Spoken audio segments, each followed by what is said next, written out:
Alright, what's going on YouTube? This is Wi-Fi Memory here today. Today I am bringing you another battle against Pablo. We battled him in the last episode as well. But he's rocking out with a totally different team. Rocking out with Steelix, Gyarados, Ursaring, Medicham, Ambipom, and Magmortar. Okay, what are you trying to do with this team, Pablo? Anyway, for the ones that don't know, we're rocking out with a Sand team. Tyranitar, Hippowdon, Sandslash, Gastrodon, Heatran, and Probopass. Probopass was able to do a lot of work for us in yesterday's video, so go check that out if you guys haven't already. For this game, we're going to lead Hippowdon, get the Sand set up, and try and get our Sandslash in here. Sandslash looks like it can do a lot of work against our opponent today. So we're going to try and do just that, see what we can do. And hopefully we can come away with the W. If anything though, most important thing is come away with a good battle. Anyway, my Hippowdon comes out. And let's get this battle started against the Steelix. Let's go ahead and set up, you know what, a stockpile's fine. Try and make our Hippowdon just unkillable, you know, on both the defensive and the special defensive side. And that does lead me to the question of the day, and that is, what is your favorite setup Pokemon? Is it trying to set up some iron defenses for some body press sweeps?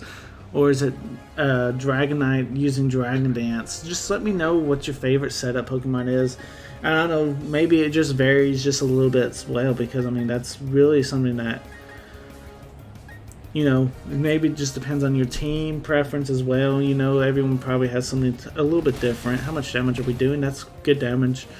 Everyone just has different preferences overall. And so I just kind of want to know what you guys' favorite setup is.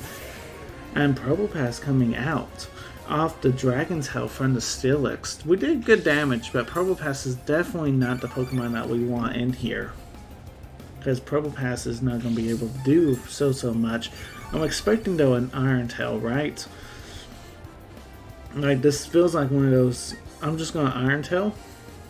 So, you know what, that's fine. We'll Body Press. It might actually pick up a KO, but I'm not expecting it to do all that much because I'm not going to try and set up my iron defenses just yet. Let's see. Yeah, that's not doing that much, but that's fine. Don't necessarily feel like we can set up in front of that Steelix. We just need to try and do as much damage as possible until he brings out the right Pokemon, which is the Sandslash right here. We're definitely threatening you now, buddy. Sandslash holding the choice band in the sand. Are we predicting the switch, or is he going to be trying to stay in? I think right now we're just going to predict that he's going to stay in. How he's playing the Steelix, I think he's already given up on it a little bit, trying to just stop this setup Pokemon. Sandslash is known, when he is being played, is known to run Sword Stance, I'm pretty sure. So he's trying to stop the Sword Stance, maybe, but we are not Sword Stance. We are Choice Band, so we actually hit really hard, and now we're like super speedy as well. So that's always very fun to do. Be super speedy, hit super hard. What's going to stop us? Really don't know yet. I ain't found an answer that can stop the Sandslash. Who can outspeed us while we're in the sand? Have not figured that out yet. Looks like our opponent is bringing out the Gyarados, which is the right play. Our opponent, yeah, that's definitely the right play because that forces me to switch. We do have good switches, like our Gastrodon. Like, because Gyarados in BDSP doesn't really have any way to hit Gastrodon.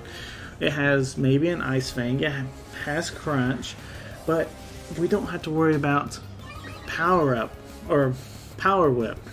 So no Grass attack to really scare our Gastrodon, and you know they can't even use their strongest attack, Waterfall. So Gastrodon This is usually a losing battle for Gyarados, because we can just start hitting you with these Scalds. It ain't gonna do that much damage, but eventually we will get the burn. Plus, you're gonna be getting Sand Chip. Gastrodon just walls you so hard, and I don't know why people try and stay in. This is the second battle in 2 videos, basically, where people stay in with their Gyarados to try and fight the Gastrodon. And it's just a losing battle because Gastrodon has the recovery. So when Gastrodon gets to the point about half HP, just go ahead, click that recover move, and you're in a good spot. The biggest thing is people are like, well, what about you getting frozen? Well, Scald unfalls freeze, so we're in a better spot than that Gyarados. We have the recovery, Gyarados doesn't. And that's ultimately what makes Gastrodon win these matchups against the Gyarados. Ice Fang, though, our opponent is committing to this Ice Fang, and they do get the flinch. They do get the flinch right there. So for the ones that don't know, all the Fangs actually do have a low, like 10% chance of actually flinching. And it's a higher chance for the freeze hacks or the burn or whatever. But you know what? It did happen. But you know, we're back on almost full. One more recovery, we would be at full. Do I have to go for recovery right now? No, I do not. I'm going to go for another Scald to try and fish for that burn. Because eventually we will get this burn. He is apparently holding a citrus berry. Very interesting. It just elongates the battle, basically. Yeah, I mean, all that does is elongate the battle. Keep a note too, Ice Fang, I'm pretty sure is not 100% accurate. He got to crit too, come on, man. Now I'm gonna have to double recover, basically, just get back to full. But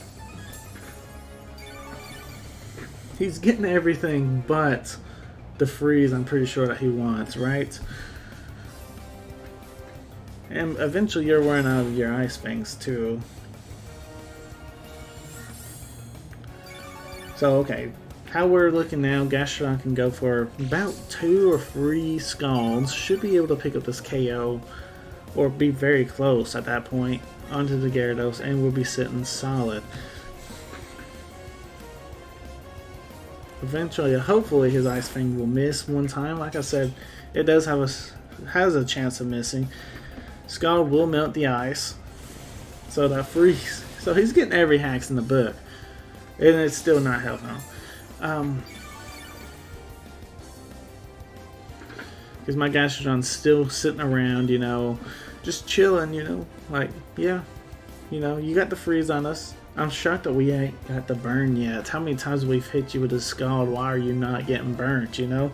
This Gyarados has some type of protective armor on or something, preventing it from getting burned. And man, come on, Gyarados, I need ya. He's really thinking hard now, thinking, well, I got the freeze, and dang it, it didn't work. Maybe if I set up a Dragon Dance, maybe. Actually, that would probably get more scarier because you already got one Dragon Dance.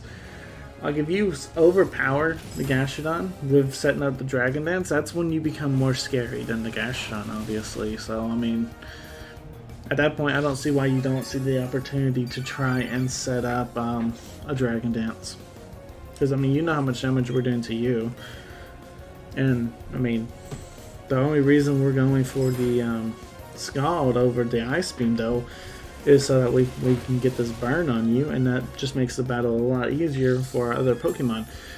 Apparently, this Gyarados is immune from being burnt, though. I'm just going to click Ice Beam. This might be another Ice Fang freeze to watch. Fantastic. Now this will probably not KO the Gyarados. No. Watch me froze him though, that would have been fantastic. But I wanted to get the Gyarados in a low range. And I don't care if we have to sacrifice the Gastrodon so much. Yeah, Gastrodon goes down. That's fine. Gastrodon done its spot. I could have tried to get the Gyarados KO'd or whatever, but I'm fine with this too. Getting the go ahead, go into Tyranitar. We have the Gyarados super low, maybe to the point where Sam might be able to even take him out. Let me double look at his HP. He is a +1 Gyarados. We don't have the greatest switch-in, so, and usually, yeah, let's just try and keep Tyranitar in. We'll try and set up some Stealth Rocks if we can. If we can't, no big deal. Yeah, fantastic. Tyranitar will go down, but we do have 8 turns of sand, minus this turn, obviously. But this gives me an easy. Ooh, unfortunately, he does not go down. Alright, Sandslash coming out. Coming out. Yeah, I knew it was going to be close. At this point, Rapid Spin. Just to get the KO, and then we get rid of your Stealth Rocks. No big deal there. We are Choice Banded Rapid Spin right now, so you know we're busted a little bit. You know we're too good. Basically, I want to see what your response is to our Sandslash, and I'm going to respond according to how you respond. Trying to get Sandslash back in, being able to throw some Rock Slides or some Earthquakes out will be very beneficial. The Monk, Ambipom. Oh no. Okay, that's fine. We'll go into the Probopass. Ambipom shouldn't be able to touch us that well. Granted, unless you're running maybe Rock Smash, but most Ambipom do not. I see more of like a pivot Ambipom with the double hit and the U-turn. Maybe with a taunt as well. More so than I ever see a Rock Smash. I don't think I've ever seen a Rock Smash Ambipom being ran actually. Right here. I'm thinking that you're just going to be pivoting, so I'm going to try and set up some Stealth Rocks. Yeah, there's the U-turn. This kind of helps me out, because look how much HP he lost just due to the Life Orb. And we have very bulky Pokemon. Like, we're not going to be having to worry about the Ambipom that much, and that's actually kind of rare for me to say. But, because I usually do the best. I try and do really good work with Ambipom, and usually in almost every battle Ambipom can do something. But with our team and just my knowledge of Ambipom, I'm not too worried. I really ain't too worried about their Ambipom, because I don't think it can do that much work against me. Anyway, Magmortar's in. Curious to see what you want to do against us. Do you have the Focus Blast? You do. How much does this do? Not enough for a KO, but okay, so basically we might be losing our Probopass here, but I'm gonna hope that if he takes out my Probopass, I should have an easy Sandslash coming in to practically pick up the rest of your team with the Earthquake, so that's not that bad for us. So we'll see. If you miss your Focus Blast, or if you decide to go for Flamethrower, do you have Fire Blast? We don't know. Focus can miss. Focus Blast does not miss though for our opponent, so that will drop our Probopass. Unfortunately, that's a little bit sad. But never know what our opponents want to do. I was just making sure he wasn't a Belly Drum Magmortar, because apparently some YouTuber, you know, is posting Belly Drum Magmortar content. Come on now. We all know better than that. Anyway, Sandslash is out here. Sandslash is here, throwing some Earthquakes. Nothing really wants to switch in on it. From my remembering, do you have a Flying type? I don't think you did. We'll find out, I guess. But Magmortar goes down. we might have a Sandslash cleanup. Even if the Ambipom comes in and fakes us out for one turn, we're still in a good spot. Like, we're being a fantastic spot because we should be able to outspeed the Ambipom the following turn. We'll see what happens. We'll see what happens. Monk the Ambipom. I wish I could check the sand turns. I'm pretty sure I have at least 4 more sand turns though, so we should be fine. But I just wish we could check it. Oh no way! The sand is already down. Jeez. Okay. So apparently my opponent's been able to count better than I am. We should have 8 of them, but man, those turns can go by so fast. But it's alright, that's alright. That's why you have 2 sand setters on this team, Tyranitar and Hippowdon. What attack was that? Double hit? Had to be. Hit twice. And look how much damage Ambipom's taken. We haven't even really touched him. At this point, do we expect... I'm going to expect you to try and go for a U-turn? No, you don't. Go for the double hit again, which that is starting to do some pretty reasonable damage. You will not like having to switch back in, though, later. I could have took him out. I really could have. Could have went for Earthquake, took him out. But this isn't too bad either. Getting some chip damage onto the Medicham and everything is not the end of the world. We can, if we can survive, we'll slack off and heal ourselves back up. Ice Punch will come out.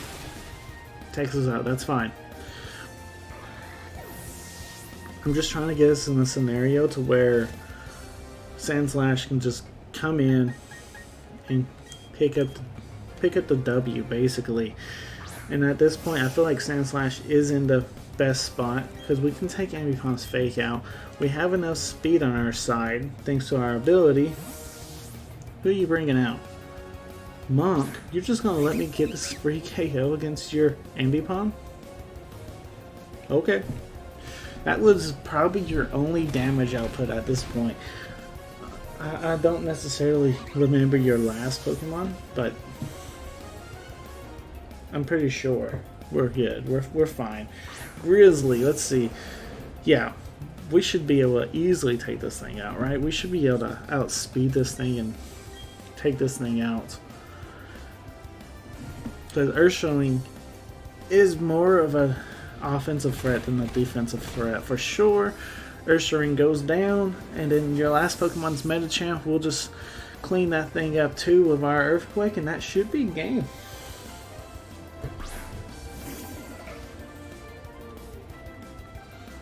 We made it down to the 3-minute timer, but you know what? We won. We got this. Sandslash coming out with the Earthquake, and that is game. Good game to my opponent. Guys, if you did enjoy, remember to like, comment, subscribe. If you guys are new, remember to click this video that's on your screen right now. And other than that, guys, this is Wi-Fi Merman signing out. Peace.